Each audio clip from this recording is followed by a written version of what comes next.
आप सभी को करवा चौथ की हार्दिक शुभकामनाएं। आइए सुनते हैं करवा चौथ की व्रत कथा। बहुत समय पहले की बात है।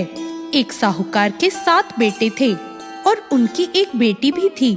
सभी सातों भाई अपनी बहन से बहुत प्यार करते थे, यहाँ तक कि वो उसे खाना खिलाए बिना खुद कभी नहीं खाते थे। एक बार उनकी बहन ससुराल से मायके आई हुई थी। शाम को जब भाई अपना व्यापार व्यवसाय बंद करके घर आए तो उन्होंने अपनी बहन को देखा। सभी भाई खाना खाने बैठे और अपनी बहन से भी खाना खाने का आग्रह किया, लेकिन तब उनकी बहन ने बताया कि उसका आज करवा चौथ का निर्जला व्रत है। वो खाना सिर्फ चंद्रमा को अर्घ देकर ही खा सकती है। उसके भाई उससे बहुत प्रेम करते थे। उनसे अपनी बहन को भूख से व्याकुल देखा नहीं गया। उन्होंने एक उपाय सोचा।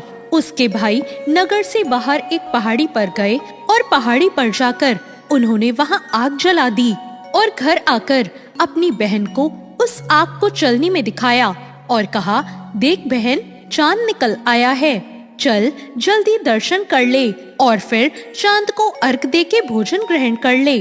भाइयों की बात सुनकर साहूकार की बेटी ने अपनी भाभियों से कहा, भाभी देखो चांद निकल आया है, आप भी अर्घ देकर भोजन कर लो।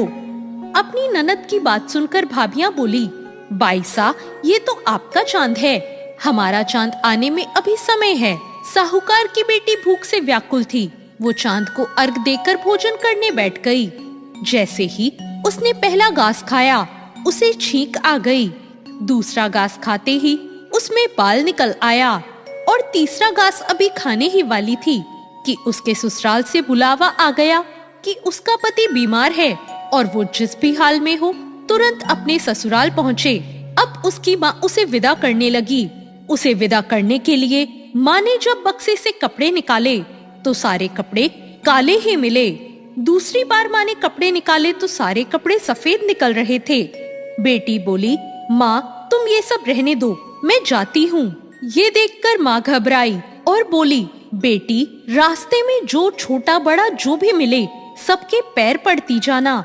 जो कोई भी बूढ़ सुहागन होने का आशीर्वाद दे तो वहीं अपने पल्ले से गांठ बांध लेना। बेटी बोली, ठीक है माँ, और वो अपने ससुराल के लिए निकल गई। रास्ते में उसे जो भी मिला वो सबके पांव छूती गई। सबने कहा, सुखी रहो, पीहर का सुख देखो, खुश रहो का आशीर्वाद दिया। ऐसे वो अपने ससुराल पहुंच गई। ससुराल के दरवाजे पर छोटी ननद खेल रही थी। जब उसने उसके भी पांव छुए तो उसने आशीर्वाद दिया, सदा सौभाग्यवती रहो, पुत्रवती रहो और बूढ़ सुहागन हो। ये सुनते ही उसने अपने पल्ले से गांठ बांध ली। घर में अंदर गई तो उसने देखा उसका पति मरा हुआ जमीन पर लेटा है और उसे ले जाने की तैयारी हो रही है। वो उसे देख के बहुत रोई, बहुत चिल्लाई। जैसे ही उसे ले जाने लगे वो रोती चिल्लाती बोली, मैं इन्हें ले जाने नहीं दूंगी। फिर भी जब कोई नहीं माना तो वो बोली, मैं भी साथ जाऊंगी। जब वो नहीं मानी तो सब बोले, ले चलो साथ में। जब पति को जलाने का समय आया तो वो बोली, मैं इन्हें जलाने नहीं दूंगी। तो ये देखकर सब बोले, पहले तो पति को खा गई, अब उसकी मिट्टी भी खराब कर रही है। लेकिन वो नहीं मानी। गांव के और परिवार के सभी लोगों ने ये निर्णय लिया कि इसे यहीं रहने दो, इसके लिए एक झोपड़ी बना दो। और वो वहां अपने पति के साथ उसी झोपड़ी में रहने लगी। वो पति की साफ सफाई करती और उसके पास ही बैठी रहती। उसकी छोटी ननद दिन में 2 बार आकर उसे भोजन दे जाया करती। अब वो हर चौथ का व्रत करती, चांद को अर्घ देती, ज्योति देखती और जब चौथ माता आती तो माता कहती, करवो ले, भाइयों की प्यारी बहन करवो ले, घनी बुखारी करवो ले।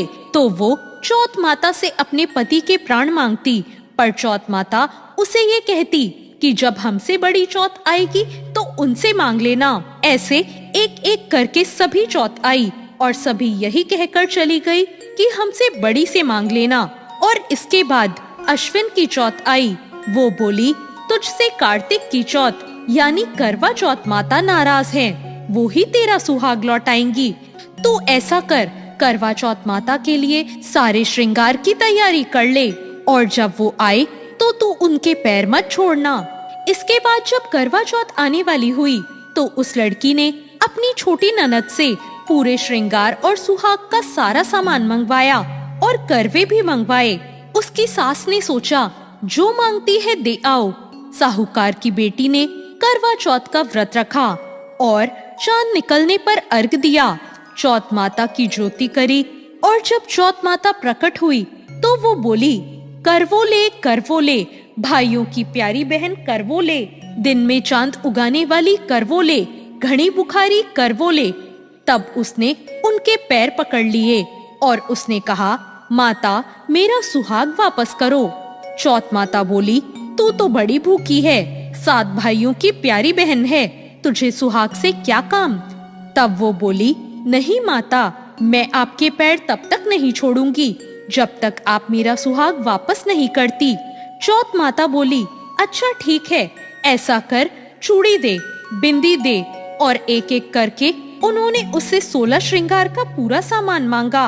उसने माता को वो सारा एक एक करके दे दिया। माता ने कहा, लगता है तुझे कोई सिखा के गया है। उसने कहा, नहीं माता, ऐसा कुछ नहीं है। इसके बाद चौथ माता ने अपनी आंखों से काजल निकाला, नाखूनों से मेहंदी निकाली, मांग से सिंदूर निकाला और चिटकी उंगली का छींटा दिया। उसका पति जीवित हो गया और चौथ माता जाते जाते उसकी झोपड़ी पर लात मार गई, जिससे उसकी झोपड़ी एक महल में बदल गई। अब जब उसकी छोटी ननद खाना लेकर आई तो उसने देखा भाभी की झोपड़ी की जगह तो कोई महल खड़ा है, लेकिन उसने अपनी ननद को देख लिया। ननद को देखते ही उसके पास आई और बोली, देखो बाईसा, आपका भाई वापस आ गया है, घर जाओ और सासू जी से कहो गाजे बाजे के साथ हमें लेने आए। ननद दौड़ी दौड़ी अपनी माँ के पास जाकर बोली, माँ भाई जिंदा हो गया है। माँ बोली, उस भाभी के साथ तेरा दिमाग भी खराब हो गया है, मरने वाला कभी जिंदा होता है। ननद बोली, नहीं माँ, मैंने देखा है, भाई सच में जिंदा हो गया है। भाभी ने गाजे बाजे के साथ बुलाया है। सभी घर वाले गाजे बाजे के साथ अपने बेटे को लेने पहुँचे। बेटे को जिंदा देखकर सास बहू के पैर छूने लगी और बहू सास के पैर छूने लगी। बहू बोली, देखो माँ, आपका बेटा वापस आ गया। सास बोली, मैंने तो साल भर पहले ही इसे भेज दिया था, वो तो तू ही थी जो इसे वापस लेकर आई है। हे चौथ माता, जैसे साहूकार की बेटी के साथ पहले किया वैसे किसी के साथ मत करना, और जैसे बाद में उसे सुहाग दिया वैसे सबको देना। आप सभी पर चौथ माता की कृपा इसी तरह बनी रहे। जय चौथ माता। तो ये थी करवा चौथ की कथा। आपको ये कथा कैसी लगी कमेंट करके जरूर बताएं। साथ ही मेरे चैनल